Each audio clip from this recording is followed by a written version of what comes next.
Terlebih dahulu, saya akan mengatur jadwal saya saat bekerja dan saat kegiatan sehari-hari di rumah.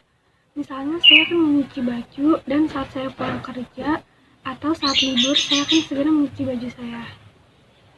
Sebutkan tanggal lahir anggota keluarga, orang tua, dan saudara-saudara Anda.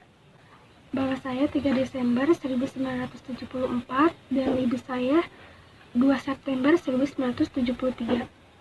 Apa rencana kamu 5 tahun yang akan datang? Dalam 5 tahun ke depan, saya akan mengejar target kerja yang sudah ditentukan oleh perusahaan sehingga harapan saya dapat diberikan kenaikan jabatan dari karyawan kontrak menjadi karyawan tetap. Dedikasi apa yang bisa kamu berikan terhadap perusahaan? Saya akan kerja keras yang dipadukan dengan determinasi tentunya dapat menyempurnakan kualitas dalam bekerja. Dan kejujuran pun merupakan kunci untuk mendapatkan kepercayaan dari perusahaan. Kedua sifat ini sangat penting untuk dimiliki karyawan. Hal itu supaya karyawan bisa sukses dalam berkarya sampai mendapatkan proyek besar. Alergi debu atau bahan kimia? Saya tidak mempunyai alergi debu ataupun alergi bahan kimia. Pernahkah kecelakaan atau sakit serius? Saat ini saya belum pernah mengalami kecelakaan atau sakit serius. Rencana menikah kapan? Saya ada rencana menikah tapi tidak dalam waktu dekat ini. Mungkin sekitar 4 atau 5 tahun ke depan karena saat ini saya ingin fokus terhadap karya saya ke depan. Kalau tidak diterima di sini, apa yang akan Anda lakukan? Saya akan merevisi diri saya terlebih dahulu. Setelah itu saya akan terus melamar ke perusahaan lainnya.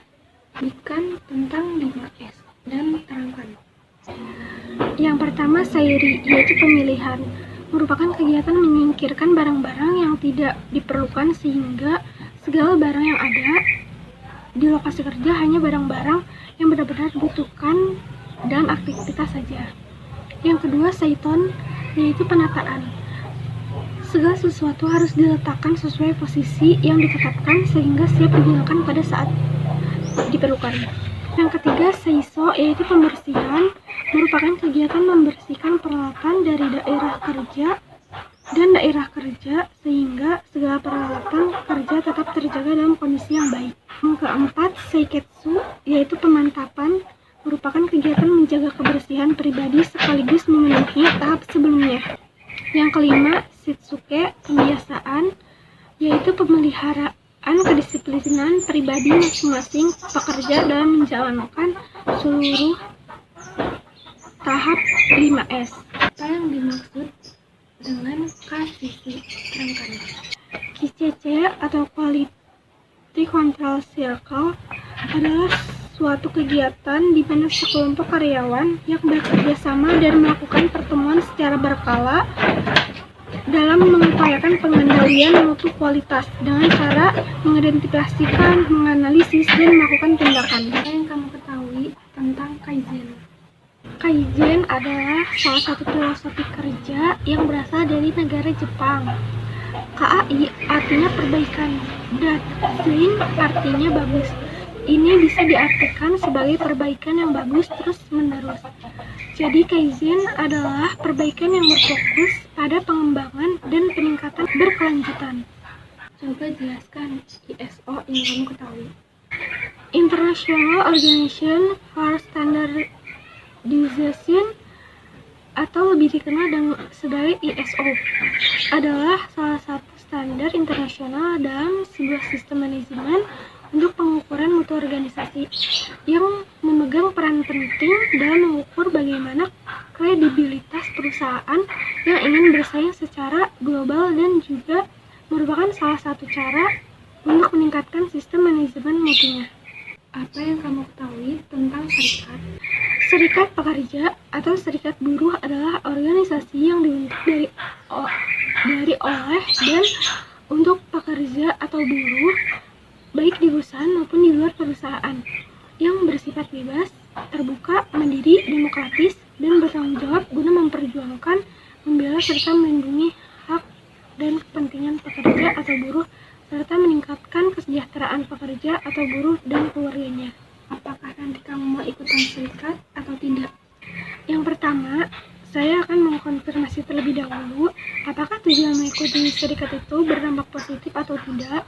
Jika memang ada kesalahan yang fatal dalam perusahaan dan dapat merugikan karyawannya, misalnya karyawannya tidak digaji berbulan-bulan, mungkin saya akan ikut serikat karena itu adalah kita harus menyampaikan aspirasi kita dan mendapatkan hak kita di perusahaan tersebut. Namun jika serikat itu berdampak negatif, saya tidak akan mengikuti serikat itu karena akan merugikan saya dalam pekerjaan yang sudah saya bangun sejak ada di perusahaan ini. Tantangan misalnya seperti 9 kali 8 72, 12 kali 9 kali 9 108, 6 kali 8 6 kali 18 108. Pengertian La ilaha illallah Muhammadar Rasulullah. Ilaha illallah Muhammadar Rasulullah yang artinya aku bersaksi bahwa tiada Tuhan selain Allah dan Muhammad adalah utusannya. Kan rukun Islam. Rukun Islam ada 5. Yang pertama, membaca 2 kalimat syahadat. Yang kedua, menunaikan sholat. Yang ketiga, mengerjakan puasa Ramadan. Yang keempat, membayar zakat. Yang kelima, naik haji bagi yang sudah mampu. Kan rukun iman. Rukun iman ada 6. Yang pertama, iman kepada Allah. Kedua, iman kepada malaikat. Ketiga, iman kepada kitab-kitabnya. Keempat, iman kepada nabi dan rasul. Yang kelima, iman kepada hari akhir. 6, iman kepada qada dan qadar. 5 sahabat Nabi Muhammad Sallallahu Alaihi Wasallam. 5 sahabat Nabi Muhammad Sallallahu Alaihi Wasallam. Yang pertama, Abu Bakar As-Siddiq. Yang kedua, Utsman bin Affan. Yang ketiga, Umar bin Khattab. 4, Ali bin Abi Thalib. 5, Talhah bin Ubaidillah. Bukan kitab ciptaan Imam Syafi'i. Kitab ciptaan Imam Syafi'i. Yang pertama, kitab UMM. 2, kitab Ikhtilaful Hadis. 3, kitab Ar-Risalah. Sebutkan tajwid nun mati. Tajwid nun mati ada izhar, idgham, iqlab, dan ikhfa. Sebutkan tajwid idgham bila gunah.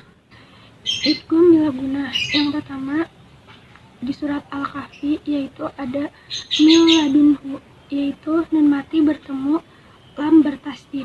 Yang kedua limul linafsi, yaitu mim berdomah bertemu lam. Yang ketiga walam takullah, di mana kaf berdomah bertemu lam bertasdid. Sebutkan pengertian riba dan berikan contohnya.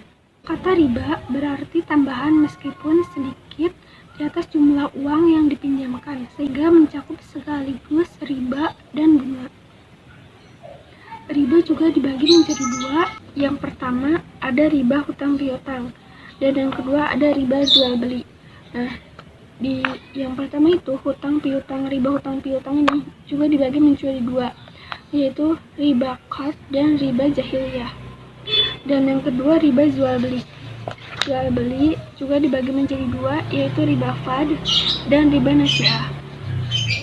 Ya, sekian pertanyaan interaktif tadi. Semoga bermanfaat bagi kita semua dan semoga apa